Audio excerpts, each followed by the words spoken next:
से तोलेंगे। जितने वो अच्छे और बुरे हैं वो तो है ही है, लेकिन जीवन दोनों का ही व्यर्थ है। अब ये कैसे कि जैसे एक खेत है, जमीन है 1 एकड़, वो बा रखी है, संवार रखी है, उसमें घास फूस अड़ंगा है नहीं, खरपतवार से रहित है। और दूसरा किला है, उसमें झाड़ बोझड़े जंखाड़ नेरे उगे हुए हैं, कांटेदार झाड़ी है, कीकर बबूल जाम गया है। एक वो एकड़ जमीन है। यदि उस बाहे संवारे खेत में, एकड़ जमीन में बीज नहीं बोया तो दोनों एक जैसे हैं।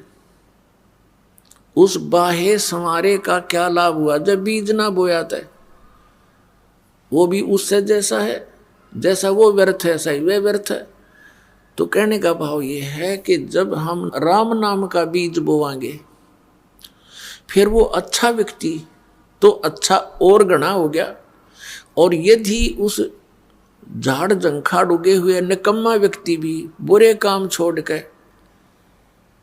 और परमात्मा के मार्ग पर लग जाता है, वो भी अच्छा हो जाएगा। उसको थोड़ा समय लग जाएगा। जैसे किसान जब उस खेत ने संवारना शुरू करता है तो उस बंजर जमीन में थोड़ा सा मेहनत ज्यादा करनी पड़ती है, वो पर संवार के छोड़ दिया करे, चाहे कितना मेहनत। ये दास समझो किसान है और आप जी के अंतःकरण ये खेत हैं।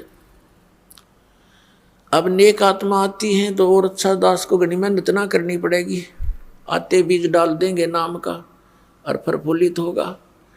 और जो शराबी कवाबी है, रिश्वतखोर है, चोर है, ठग डाकू है, वो बंजर जमीन है, वो भी अगर हमारे संपर्क में रहेगा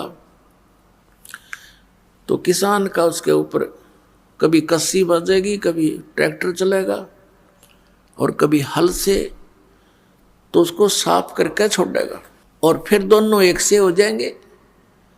जब ही सतनाम हृदय धरो,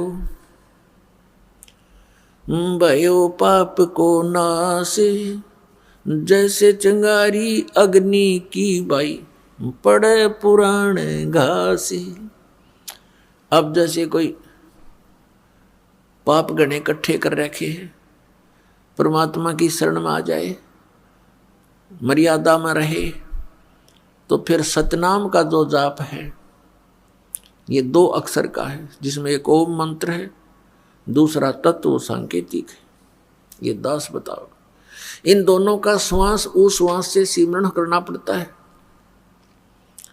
तो इस सतनाम के जाप से आपके संचित कर्म नाश हो जाते हैं, जो युगों युगों का ढेर लगा पड़ा है।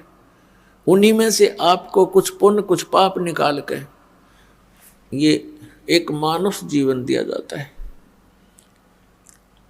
और फिर आपके प्रारब्ध में भी अगर कोई कष्ट है, आपके इस जीवन में जो लेख लिखे गए हैं, आपकी किस्मत बनाकर भेजी है भगवान ने, इस धर्मराज ने, तो उसमें भी यदि आपका कोई दुख, कर्म पाप कर्म के कारण कोई कष्ट आना है, वो भी इस सतनाम के जाप इस दास से प्राप्त करके, अपनी मर्जी से जाप करने से नहीं, किसी डुप्लीकेट व्यक्ति से जो अधिकारी नहीं है उससे उपदेश लेकर के वो नकली कहीं भ्रमित भी कर रहा हो तो उससे भी कोई लाभ नहीं होगा। तो फिर आपका प्रारब्ध का पाप भी नाश हो जाता है। तो पुण्यात्माओं, एक पुण्य एक पापी आया, एक है सूम दलेल रे, गरीब दास हरि नाम बिना, ये सब ही जम की जेल रे। कहते जब तक सतनाम आपको प्राप्त नहीं होगा, पापी है वो नरक में चला जाएगा, को पुण्य करता वो स्वर्ग में। फिर दोनों खाली होके, पाप वाला नरक में पाप खत्म करके, स्वर्ग वाला स्वर्ग में पुण्य खत्म करके, और फिर वह दोनों वापस यहाँ पर इसी काल की जेल में। तो परमात्मा क्या बताते हैं, अमर करूं सतलोक पठाऊं, तात बंदी छोड़ कहां, बंदी छोड़ हमारा नामम, अदर अमर है अस्थिर ठामम। पुण्यात्माओं, आपके ऊपर बहुत जबरदस्त प्रभाव है। जैसे किसी व्यक्ति ने नशा कर रखा हो और वो घर के सामने से ही गुजर जाता, आगे चला जाता है, उसको ये नहीं पता तेरा घर कहाँ है, वो नहीं पहचान पाता तेरा माता पिता भी सामने खड़े हैं। तो वो दशा आज आपकी और हमारी है।